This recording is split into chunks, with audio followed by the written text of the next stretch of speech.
Hi guys, আপনারা অনেকে জানেন মালয়েশিয়া কোটা আন্দোলনের জন্য সারা দেশের ইন্টারনেট সাময়িকের জন্য বন্ধ করে দেওয়া হয়েছিল, যার ফলে অনেকের ডাটা ম্যাচ শেষ হয়ে গিয়েছে, যে ডাটা আর ফিরিয়ে দেওয়া হয়েছে না।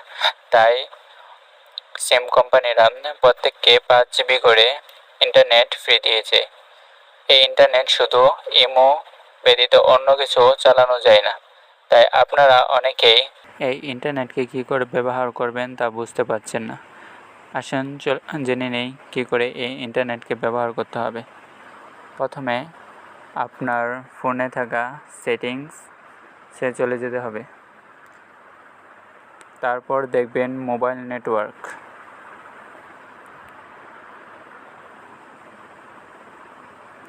সেখানে ক্লিক করতে হবে। তারপর আপনার যে সিমে MB